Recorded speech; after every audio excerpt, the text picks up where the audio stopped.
Captain Jake Miller was drinking his morning coffee when the alarm started screaming. He nearly spilled the hot liquid on his uniform as he jumped up from his chair. The bridge of the Earth Defense Ship Odyssey was suddenly full of flashing. Red lights and loud beeping sounds. What's going on? Jake shouted over the noise. Lieutenant Amy Rodriguez was staring at her computer screen with wide eyes. Her hands were shaking as she typed on her keyboard. "Captain, you need to see this right now." Jake walked over to Amy's station and looked at the screen. What he saw made his coffee cup slip from his fingers. It crashed to the floor, but he didn't notice. On the screen was the biggest spaceship he had ever seen. It was at least 10 times larger than any human ship. The alien vessel looked like someone had taken a giant metal castle and stuck rocket engines on it. "How big is that thing?" Jake asked .engineer. Pete Johnson was already running calculations on his computer. "Sir, it's about 5 miles long and 2 miles wide. Our entire ship could fit inside one of their weapon ports." Jake felt his stomach drop. This was it. First contact with alien life. Every human had wondered about this moment for hundreds of years.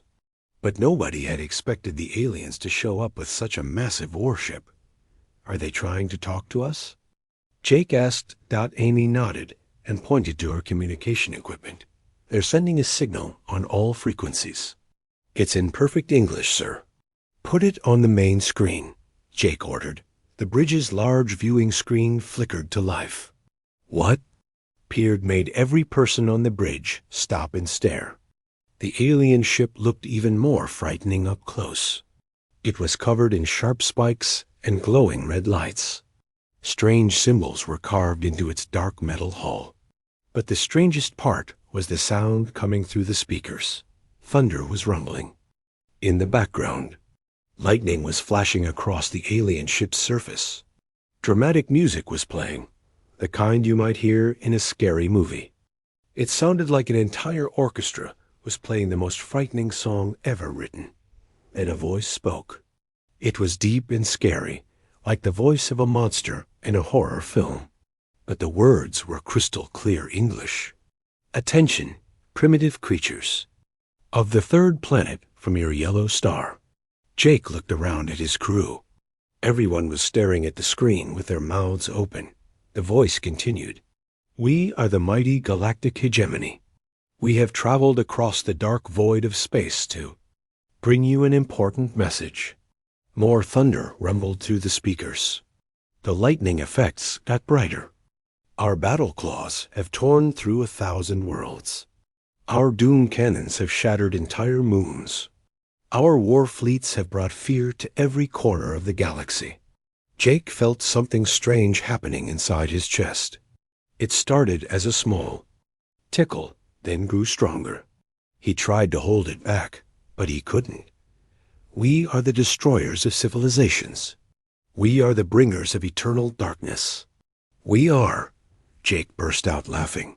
He couldn't help it. The sound just exploded out of him, like a cork popping from a bottle. The alien voice was so serious, so dramatic, so over the top that it was hilarious. The thunder sound effects, the lightning show, the scary music, it was like watching a really bad science fiction movie. Did they seriously just call themselves the Galactic Hegemony? Jake gasped between laughs. Amy started giggling.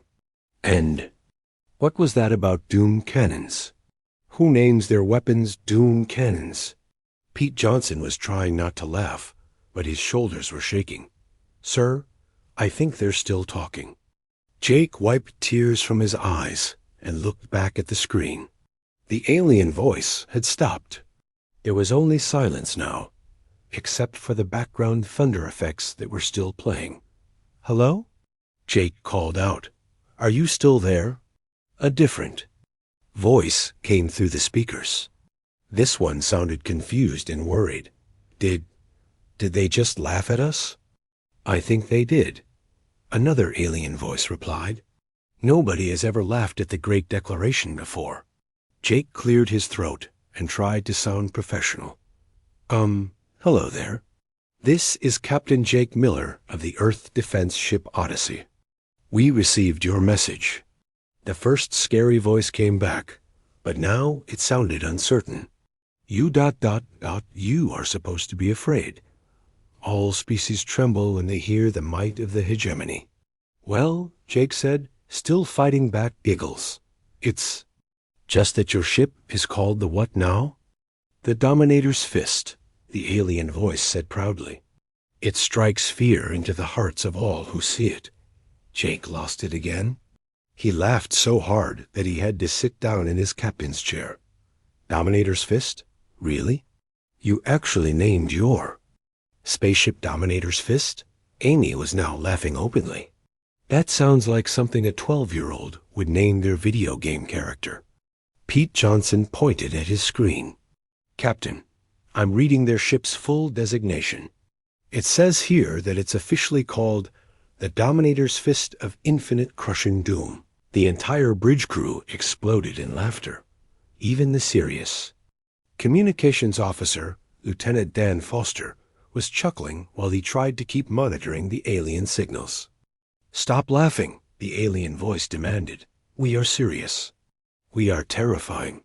We have destroyed entire star systems.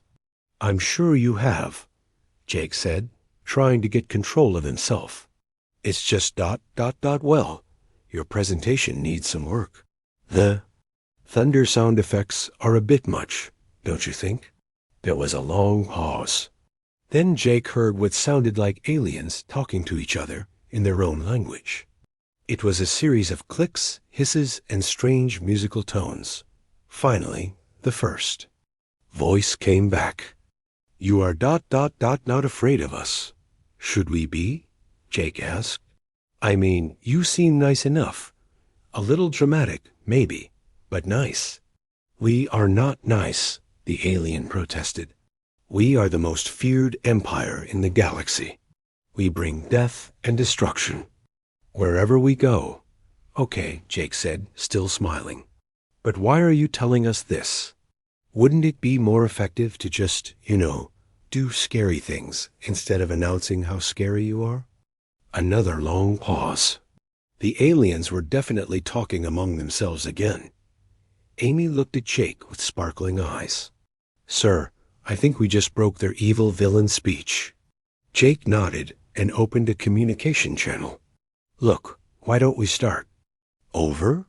I'm Jake, and this is my crew. What should we call you? The alien voice sounded very confused now. I am Commander Zix Thala of the Galactic Hegemony. Nice to meet you, Commander Zix Thala, Jake said cheerfully. So, what brings you to our neighborhood? Commander Zix Thala was having the worst day of her military career. In 300 years of conquest, no species had ever responded to the Great Declaration with laughter. She stared at the communication screen, showing the human captain, who was still wiping tears from his eyes. These humans are clearly defective, her second-in-command, Krethuk, whispered in their native language. Perhaps their brains are damaged by radiation from their star. Zix Thala switched back to English. Captain Miller, we did not come here to make friends.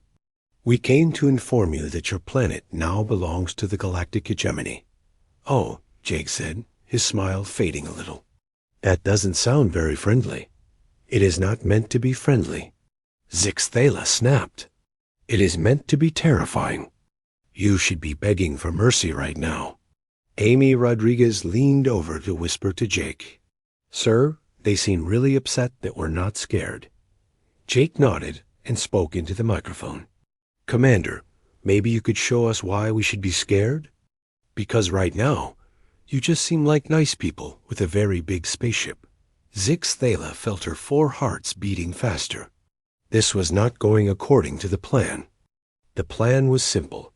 Arrive, make threats, watch the primitives panic, then demand surrender. She had done this same routine on over 50 planets. It always worked. Very well, she said, trying to make her voice sound scarier. We will show you the power of the hegemony. Prepare to witness our most fearsome warriors. She pressed a button on her command chair. The main screen on the human ship would now display the Hall of Champions, where holographic records of their greatest fighters were kept. Every species that saw these warriors immediately surrendered. On the bridge of the Odyssey, the crew gathered around the main screen. What they saw made Pete Johnson start giggling again. The screen showed a large room filled with floating holographic displays. Each display showed a different alien warrior. They were all about 8 feet tall and covered in black armor. The armor was decorated with skulls, spikes, and glowing red symbols. Their weapons were enormous swords and axes that looked like they weighed more than a small car. Behold! Zix Thalas' voice boomed through the speakers. Skullrender Banetooth, destroyer of the Zephyrian Empire. The hologram showed a massive alien warrior with actual skulls glued to his armor. He was waving a sword that had more skulls attached to the handle. And here is Painbringer the Soul Eater, who single-handedly conquered the crystal worlds. This warrior had spikes sticking out of every part of his armor. Even his helmet had spikes on it. His weapon was an axe that was bigger than most humans. And witness the might of Death Whisper, the Agony Maker, the most feared warrior in galactic history. This one had a cape made of what looked like black smoke. His armor was covered in glowing red eyes. He carried 2 swords that seemed to be on fire. Jake Miller stared at the screen for a moment. Then he started laughing again, even harder than before. "Oh my God," he gasped. "Did that guy seriously glue skulls to his armor? How does he even move in that thing?" Amy was pointing at the screen with tears in her eyes. "Look at the spiky one. He's going to poke his own eye out." Pete Johnson was reading something on his computer. "Captain, my translation software is working on their names. Painbringer the Soul Eater actually translates more accurately to Hurdy McPainface the Tummy Ache Maker." The entire bridge crew erupted in laughter. Even the usually serious Lieutenant Dan Foster was chuckling as he tried to record the alien transmission. "This is not funny." Zix Thalas shouted through the speakers. "These warriors have defeated entire armies." "I'm sure they have," Jake said, trying to catch his breath. "But Commander, you have to admit, the names are a bit silly. Death Whisper, the Agony Maker? Come on." On the alien ship, Zix Thalas was pacing back and forth on her command bridge. Her crew was staring at her with worried expressions. None of them had ever seen their commander so frustrated. "Perhaps," Krethuk suggested carefully, "the humans have a different sense of humor than other species." "They are not supposed to have any sense of humor at all," Zix Thalas snarled. "They are supposed to be terrified." Back on the Odyssey, diplomatic, Officer Lisa Green had arrived on the bridge. She was Earth's best expert on first contact procedures. She took one look at the screen, showing the alien warriors, and immediately started giggling. "Are those real?" she asked Jake. "Apparently," Jake replied. "Commander Zix Thalas, this is our diplomatic officer, Lisa Green. She's here to help us talk."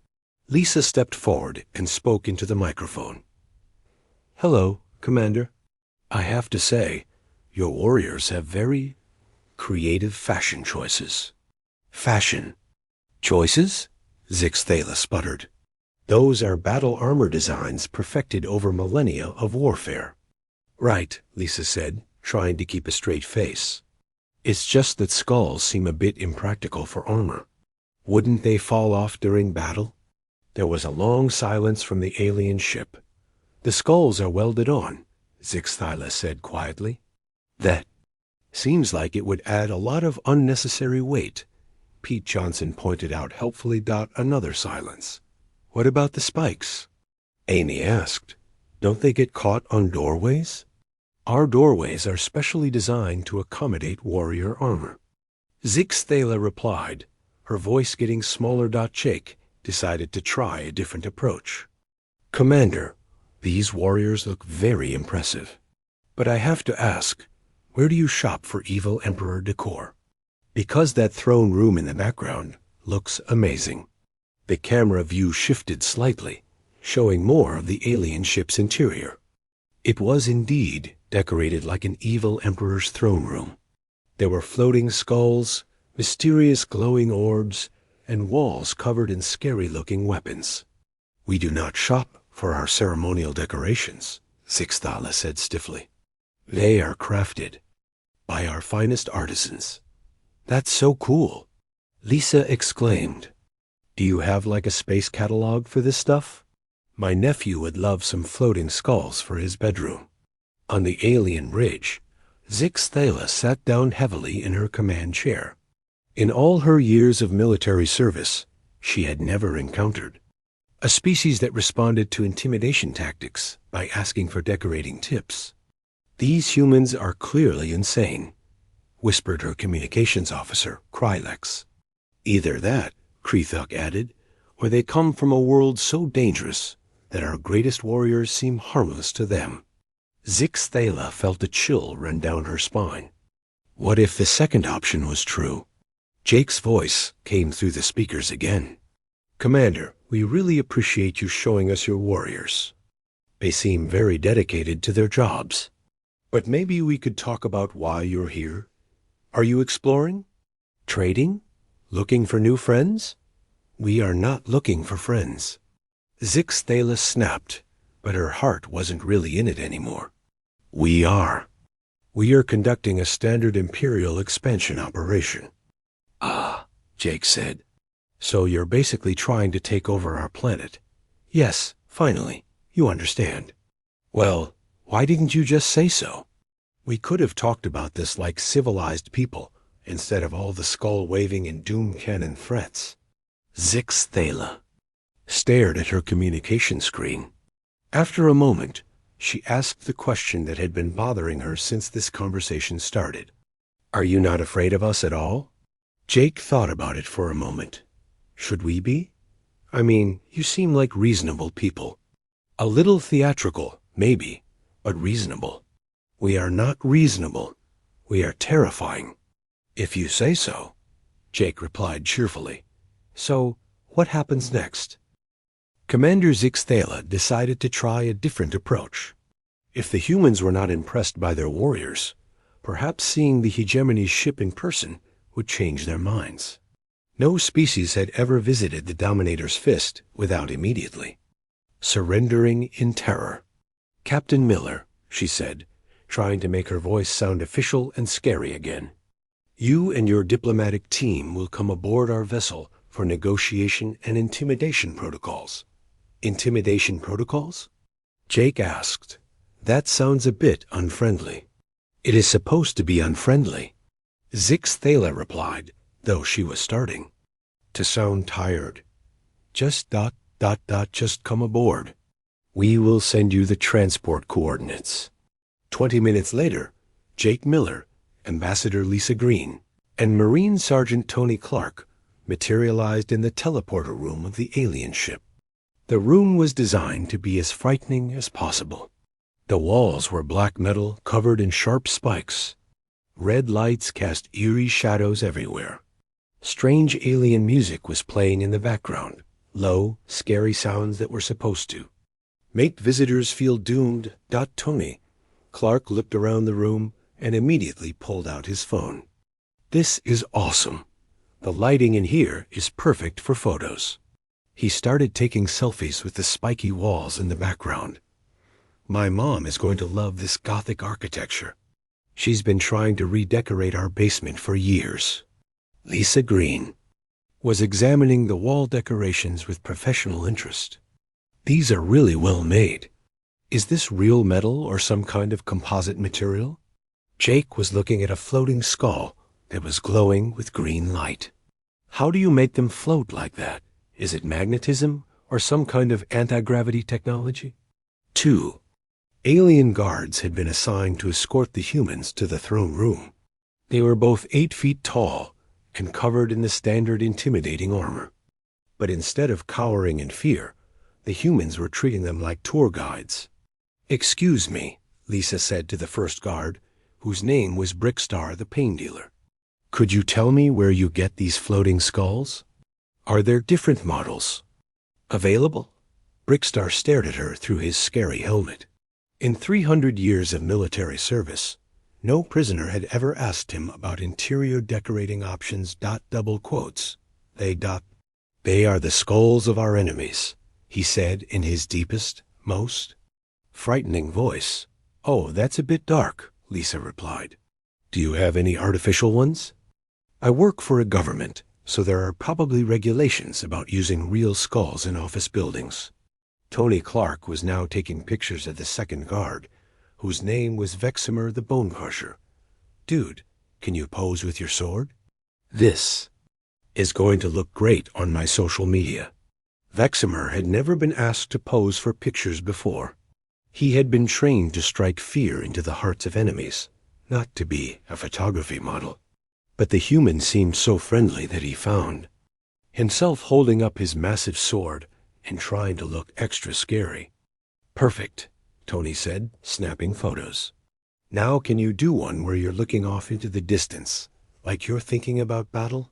The group made their way through the ship's corridors toward the throne room. The aliens had spent weeks preparing for this moment. Every inch of the ship had been designed to be as intimidating as possible. The hallways were lined with weapons from conquered worlds. Holographic displays showed the destruction of entire civilizations. The floor was covered with a carpet that looked like it was made from the fur of dangerous alien predators.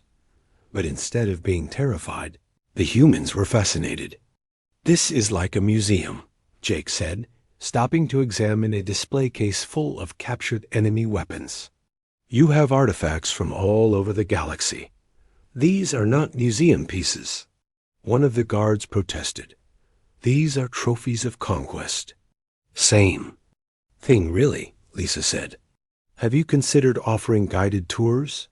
I bet you could make a lot of money from alien tourism. They finally reached the throne room, which was the crowning achievement of hegemony intimidation design. The room was enormous, with a ceiling that stretched up into darkness. The walls were covered in weapons from 1,000 conquered worlds. Floating skulls circled overhead like deadly satellites. In the center of the room was a massive throne made from black meteorites and crystallized screams. Sitting on the throne was Emperor Vexnarok the Destroyer, supreme leader of the galactic hegemony. He was 12 feet tall and covered in armor. That looked like it had been forged in the heart of a dying star. His crown was made from the crystallized screams of his enemies. His eyes glowed red with the power of 1,000 conquered suns. The Emperor had practiced his introduction speech for hours. It was designed to make any species immediately surrender in absolute terror. Behold! He roared, his voice echoing through the massive chamber. I am Vexnarok the Destroyer. I have crushed the hopes of 1 billion worlds. I have feasted on the Alpha, tears of entire civilizations. I am death incarnate. I am the end of all things. Bow before your new master. Lightning flashed across the ceiling. Thunder rumbled through hidden speakers. The floating skulls began glowing brighter and spinning faster. It was the most terrifying display in galactic history. Tony Clark started clapping. That was amazing. Do you do birthday parties? Emperor Vexnarok blinked his glowing red eyes. What? I said. Do you do birthday parties? Because my little sister is turning 16 next month, and this would blow her mind. Lisa Green was already walking around the throne room, examining the decorations. This is incredible craftsmanship. Where did you find someone who could crystallize screams? That must have taken years to perfect. Jake approached the throne and looked up at the enormous emperor. Your Majesty, I have to say, this is the most impressive throne room I've ever seen. Did you design it yourself? Emperor Vexnarok stared down at the small human. In 800 years of ruling the galaxy's most feared empire, No one had ever complimented his interior decorating skills. "Ah, yes, I designed it myself," he said, his voice losing some of its terrifying boom. "It took me 50 years to collect all the materials." "It shows," Jake replied admiringly. "The attention to detail is incredible. And the acoustics in here are perfect. Your voice really carries." "You think so?" the Emperor asked, sounding almost pleased. "Absolutely. Although," Lisa added thoughtfully, "you might want to consider some seating for visitors. Standing for long negotiations can be tiring." Tony Clark was still taking pictures. "Your Majesty, could you do the lightning thing again? I want to get a video for my girlfriend." Commander Zixthala, who had been watching this entire exchange from the side of the throne room, felt like she was losing her mind. This was supposed to be the moment when the humans begged for mercy. Instead, they were giving the Emperor decorating advice and asking for special effects demonstrations. "They are supposed to be afraid," she whispered to Kree Thuk. "I do not think these humans know how to be afraid," Kree Thuk whispered back. Emperor Vexnarok was now engaged in a detailed conversation with Lisa about the practical challenges of maintaining a throne room this size. "The dust is the biggest problem," he was explaining. "All these floating skulls collect dust, and cleaning them one by one takes forever." "Have you considered a central vacuum system?" Lisa suggested. "We use them in large government buildings on Earth." Jake was examining the meteorite throne. "This must be incredibly heavy. How did you move it in here?" "Anti-gravity platforms," the Emperor replied proudly. "Took 6 of them just to lift it." Tony Clark lowered his phone and looked around the room. "You know, this whole setup would make an amazing haunted house attraction. You could charge admission and everything." "A haunted house?" Emperor Vexnarok asked curiously. "Yeah, it's a human entertainment thing. People pay money to be scared." The Emperor leaned forward on his throne, suddenly very interested. "Humans pay money to be frightened?" "Oh yeah," Tony replied. "Big business on Earth. Haunted houses, scary movies, roller coasters. We love being scared." "But you are not scared." "Of us," Commander Zixthala pointed out. Jake shrugged. "Well, you're not actually trying to hurt us. You're just showing off. It's different." Emperor Vexnarok was quiet for a long moment. Then he asked the question that would change everything. "What does frighten humans?" Dr. Kevin Walsh arrived on the alien ship 3 hours later with a team of scientists. He was Earth's leading expert on alien biology, and he was very excited to study actual aliens. The Emperor had given permission for the research, mostly because he was curious about what made humans so different from every other species in the galaxy. Kevin set up his equipment in one of the ship's medical bays. The aliens watched nervously as he pulled out scanners, computers, and other scientific instruments. "This is fascinating," Kevin said as he looked at the results from his first scans. "Commander Zixthala, could you tell me about your home planet?" "Zephyros?" "Prime," she replied. "It is a beautiful world of crystal forests and singing mountains." "And what other creatures live there?" Zixthala's expression changed. Even through her scary helmet, Kevin could see that she looked uncomfortable. "There were ... predators." "What kind of predators?" "The shadow stalkers," she said quietly. "They were 20 feet long and hunted in packs. They could turn invisible and had teeth like swords." "And the void hunters," added Kree Thuk. "They lived in the deep caves and ate anything that moved. They had acid for blood and could dissolve metal with their touch." "Don't forget the Sky Terrors," Emperor Vexnarok said from his throne. "They were flying creatures the size of your human aircraft. They would swoop down and carry away entire villages." Kevin was writing notes as fast as he could. "So your species evolved on a world full of extremely dangerous predators?" "Yes," Zixthala said. We had to become fierce and intimidating to survive. Only the most frightening members of our species lived long enough to reproduce. That explains everything, Kevin exclaimed. Your entire culture is based on being as scary as possible, because that's what kept your ancestors alive. Meanwhile, on the other side of the ship, Communications Officer Krylex was discovering human culture through their entertainment broadcasts. What she found made her blood run cold. She called Commander Zixthala on the internal communication system. Commander, you need to see this immediately. Zixthala arrived at the communications center to find Krylex staring at a screen with pure terror in her eyes. What is it? Zixthala asked. I have been studying human entertainment transmissions, Krylex said in a shaking voice. Commander, these creatures watch other creatures trying to kill each other for fun. On the screen was a video from something called National Geographic. It showed a lion hunting a zebra. They call this educational entertainment, Krylex continued. They have entire channels dedicated to watching predators hunt prey. That is disturbing, Zixthala admitted. But perhaps it is just one strange program. There's more. Krylex switched to another video. This is something called extreme sports. Humans throw themselves off cliffs with only a piece of cloth to slow their fall. They call it base jumping. The video showed a human leaping off a mountain and falling toward the ground at incredible speed before opening a parachute at the last possible moment. And this, Krylex said, switching to another video, is called Australian Wildlife Documentaries.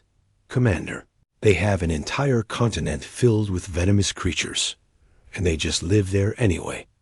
The video showed various Australian animals, deadly spiders, poisonous snakes, crocodiles, and something called a drop bear. Every single animal on this continent can kill them, Krylex said.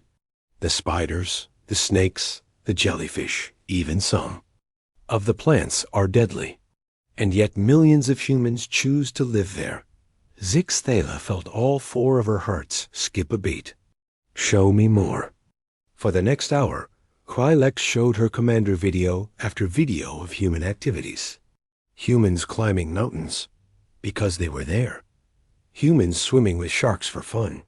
Humans racing cars at speeds that would kill them if they made even a small mistake.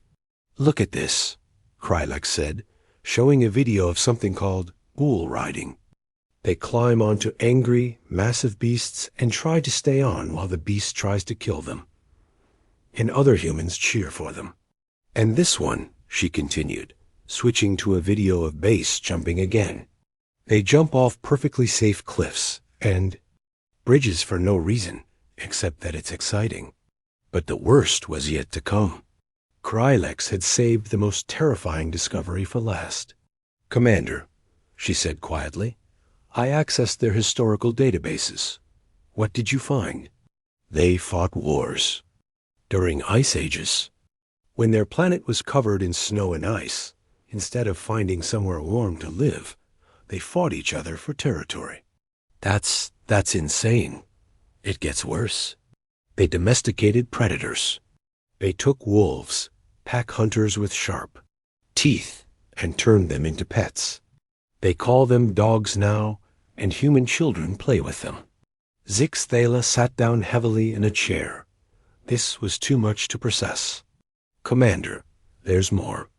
In their ancient history, some humans kept tigers as pets. Tigers, massive striped predators that could kill a human with one swipe of their claws. Stop, Zixthala said weakly. They have a sport called hockey, where they slide around on frozen water while hitting a small disc with sticks. And they fight each other during the game. Fighting is so common that they have rules about it. Please stop. And Commander, they have something called Florida. It's a region where humans choose to live, even though it's full of alligators, venomous snakes, and something called Florida man, which appears to be the most dangerous creature of all. Meanwhile, back in the medical bay, Dr. Kevin Walsh was making his own discoveries. He had been scanning the aliens for several hours and had found something very interesting. "Jake," he called over the communication system, "you need to hear this." Captain Jake Miller arrived a few minutes later. "What did you find, Kevin?" "These aliens aren't predators," Kevin said. "Look at these scans. Their eyes are on the sides of their heads, not the front. Their teeth are designed for eating plants, not meat. Their bone structure is built for running away from danger, not fighting." "What are you saying?" "I'm saying that the galactic hegemony evolved from prey animals. Everything about their biology screams run away from the scary thing." Jake stared at the scan results. "So all this intimidating behavior is how prey animals try to scare off predators. They puff themselves up, make loud noises, and try to look bigger and scarier than they really are. Like a cat arching its back when it's afraid." "Exactly. Like that, but on a galactic scale." At that moment, Commander Zix Thala burst into the medical bay. Her eyes were wide with panic. "Captain Miller," she said in a shaking voice, "we need to talk. Right now." "What's wrong, Commander?" "Your species is insane," she said. "You come from a death world. Your planet is trying to kill you every single day, and you think it's fun." Jake looked confused. "Earth is pretty nice, actually. Good weather, lots of food, not too many predators." "Not too many predators?" Zix Thala pulled out a data pad and started reading. "You have bears that can run faster than your vehicles. You have cats that weigh more than our warriors and hunt for sport. You have spiders whose bite can kill you in minutes." "Well, yeah, but most of those stay away from people." "You have sharks in your oceans. They don't usually bother humans. You have snakes that can kill you with one bite. Only in certain areas. Your entire continent of Australia is a death trap. Australia's not that bad. I went there on vacation. Once, nice beaches." Zix Thala stared at him in horror. "You went there voluntarily?" "Sure. Great diving, friendly people, beautiful scenery." Dr. Kevin Walsh looked up from his equipment. "Commander, I think I understand what's happening here. Your species evolved to be afraid of dangerous things because that kept you alive. Our species evolved to be curious about dangerous things because that's how we learned to survive them. But why aren't you afraid of us?" Zix Thala asked. Jake thought about it for a moment. "Because you're not actually trying to hurt us. You're just trying to look scary. We can tell the difference. But our warriors, our weapons, our doom cannons, they're very impressive," Jake admitted. "But they're like stage props in a play. They look scary, but they're not pointing at us." Zix Thala felt her worldview crumbling. "So when we told you we had destroyed entire civilizations, we figured you were probably exaggerating for effect." At that moment, every alarm on the ship started blaring. Emergency lights flashed throughout the corridors. Commander Zix Thala's communication device started buzzing frantically. "Commander!" came a panicked voice through the device. "Long-range sensors are detecting a Void Collective. Fleet, they're heading straight for this system." Jake looked around at the suddenly terrified aliens. "Void Collective? That sounds serious." Zix Thala's face had gone completely pale. "Captain Miller, you and your people need to get back to your ship immediately. The Void Collective isn't like us. They don't make threats or try to look scary. They just destroy everything. How bad are we talking here?" "They're machines, Captain. Artificial intelligences that hate all organic life. They don't negotiate. They don't take prisoners, and they don't show mercy. They're going to destroy your planet and everyone on it." Jake looked at the panicking aliens around him. These creatures who had seemed so intimidating an hour ago were now clearly terrified. "Commander," he said calmly, "how long until they get here?" 6 hours, maybe less." Jake nodded and activated his communication device. Odyssey, this is the captain. We have a situation. The bridge of the Dominator's fist had turned into chaos. Alien crew members were running back and forth, checking weapon systems and sending out emergency signals. Commander Zixthala was trying to coordinate the defense, while Emperor Vexnarok sat on his throne looking more worried than intimidating. Jake Miller stood in the middle of it all, surprisingly calm. So these Void Collective guys are really that dangerous? Captain, you don't understand, Zixthala said as she worked at her command station. A Void Collective has destroyed entire star systems. They turn planets into scrap metal and use the materials to build more ships. And they're heading here right now? Yes, they must have detected our presence and decided to eliminate both our fleets. Jake activated his communication device. Odyssey, this is Captain Miller. What's our status? Amy Rodriguez's voice came through clearly. Sir, we're reading multiple massive objects approaching the system. They're bigger than anything in our databases. How long until they arrive?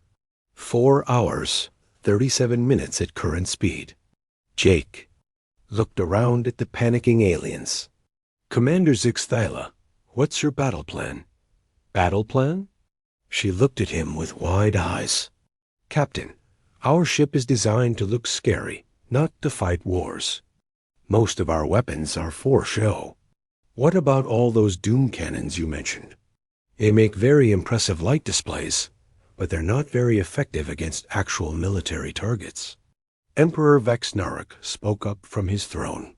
Captain Miller, perhaps you should return to your planet and evacuate as many of your people as possible. Jake shook his head. We're not running away. If these machine guys are as bad as you say, someone needs to stop them. But you only have one ship, Krethuk pointed out. The Void Collective is sending an entire fleet. Then we'll have to be creative. Jake opened his communication channel again. Odyssey, patch me through to Earth Command. A few minutes later, Admiral Sarah Brooks appeared on the communication screen. She was the head of Earth's Space Defense Forces. Jake, we're tracking the approaching fleet, she said without preamble. What's the situation? Admiral, we have potential allies here. The galactic hegemony isn't actually hostile. They're just really dramatic. But there's a machine civilization called the Void Collective that wants to destroy everyone. Understood. What do you need? Everything we've got. And Admiral? Tell the Australian Space Corps they're up. Admiral Brooks smiled grimly. Already on it. The Australians have been itching for a real fight. Commander Zixthala looked confused. Australian?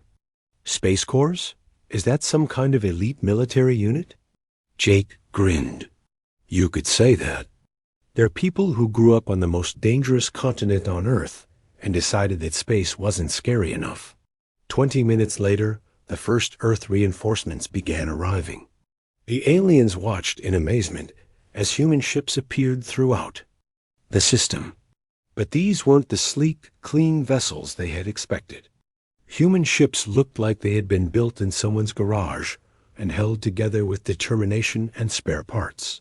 Captain, Communications Officer Kralex said nervously, the human vessels are transmitting music. What kind of music? Something called rock and roll. It's very loud. Through the communication system, they could hear music blasting from the human ships. Songs with titles like Highway to Hell and Thunderstruck echoed across space.